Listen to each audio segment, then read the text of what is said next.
Assalamualaikum warahmatullahi wabarakatuh. Nah, pada video kali ini saya akan menjelaskan tentang model atom Bohr yang merupakan kelanjutan dari materi sebelumnya, yaitu materi model Rutherford. Nah, sebelum masuk ke dalam materi model atom Bohr ini, terlebih dahulu kita perlu mengetahui siapa itu Bohr. Nah, Bohr ini memiliki nama lengkap yaitu Niels Hendrik David Bohr. Beliau lahir pada tanggal 7 Oktober 1885 di Copenhagen, Denmark. Niels Bohr ini adalah seorang ahli fisika dari Denmark dan merupakan seorang ilmuwan pertama yang mengembangkan teori struktur atom pada tahun 1913. Struktur atom yang dikembangkan disebut dengan model atom Bohr.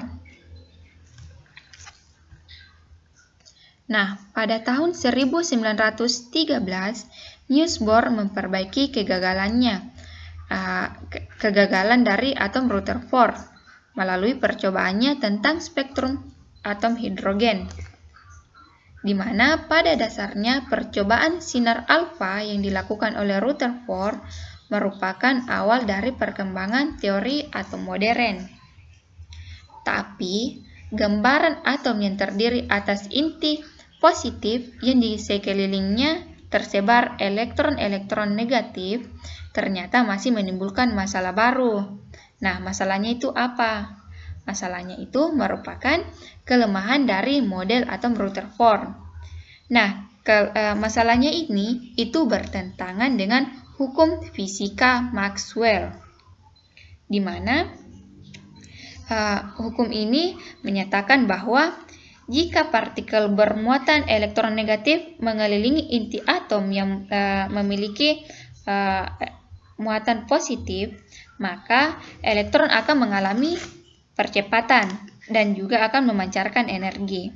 Nah, energinya itu berupa gelombang elektromagnetik. Nah, ini merupakan gambaran tentang model atom Rutherford, di mana elektron yang bermuatan negatif ini mengelilingi inti atom yang bermuatan positif. Nah, menurut teori elektromagnetik, jika sebuah elektron yang bermuatan negatif ini mengelilingi inti atom yang bermuatan positif, maka akan terjadi percepatan. Nah, percepatannya itu disebut dengan percepatan sentripetal. Nah, jika sebuah elektron memiliki percepatan, maka akan memancarkan energi berupa gelombang elektromagnetik. Nah, apa yang terjadi jika elektron ini memancarkan energi? Nah, hal ini menyebabkan energi elektron semakin berkurang. Akibatnya, jari-jari lintasan elektron semakin kecil. Nah, ini jika elektron yang bermuatan negatif ini semakin mengalami percepatan, maka akan semakin memancarkan energi. Nah, semakin memancarkan energi yang ada pada elektron ini akan semakin berkurang, maka akan semakin mendekati inti atom.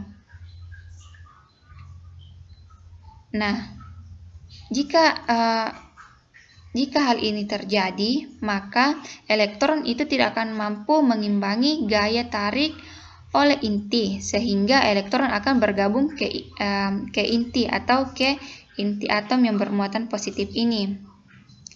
Nah, jika hal itu terjadi, maka atom itu akan tidak stabil. Tetapi pada kenyataannya sampai sekarang itu atom masih ada, dan elektron bisa dikatakan elektronnya tidak bergabung dengan inti atom, dan atomnya sampai sekarang itu masih bersifat stabil.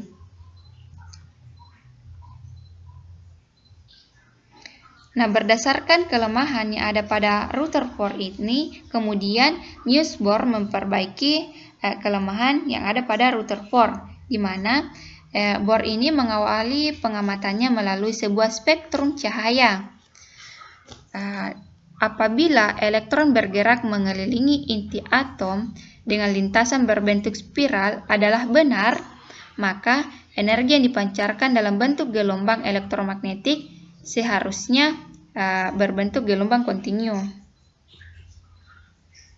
Nah, gambarnya itu seperti ini. Ini adalah spektrum kontinu.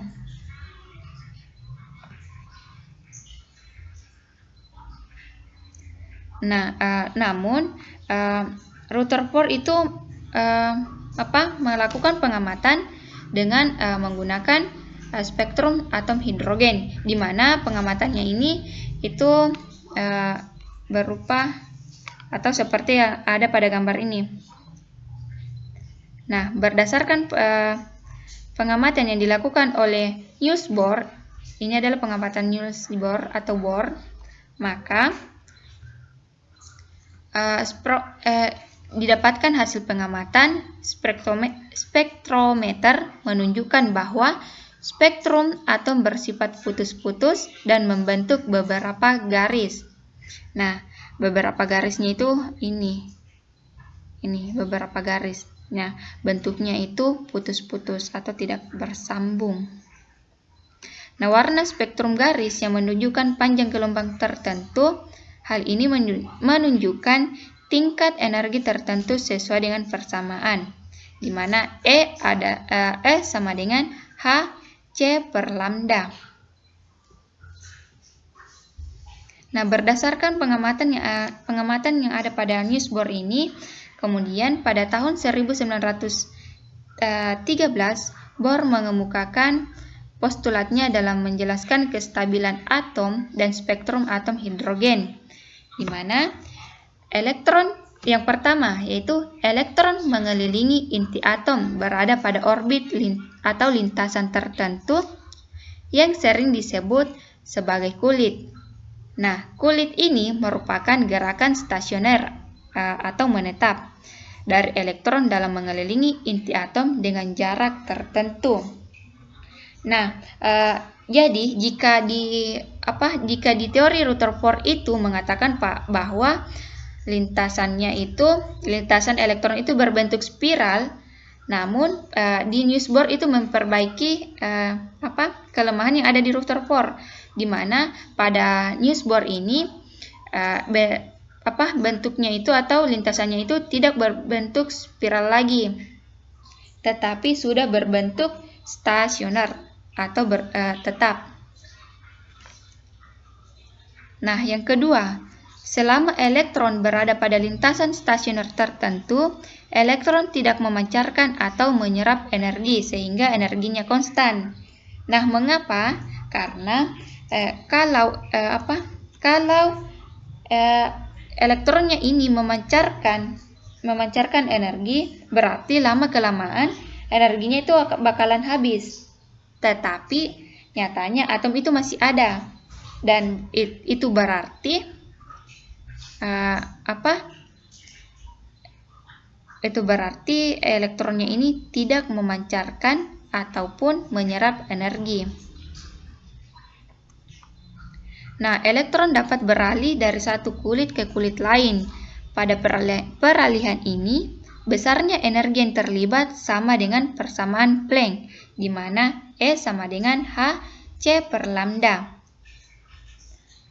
Kemudian yang terakhir yaitu perpindahan elektron dari tingkat energi tinggi ke rendah itu disertai dengan pemancaran energi, sedangkan perpindahan elektron dari tingkat energi ke rendah dari tingkat energi rendah ke tinggi itu disertai dengan penyerapan energi. Jadi kalau yang di tingkat energi tinggi ke rendah yaitu memancarkan energi, sedangkan pada tingkat energi rendah ke tinggi itu disertai dengan penyerapan energi.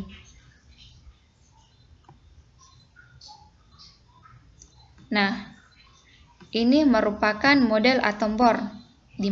Nah, di dalam model atom Bohr itu juga memiliki kelebihan dan kekurangan, di mana kelebihannya itu mampu menjelaskan dan menyempurnakan kelemahan yang ada pada teori atom Rutherford.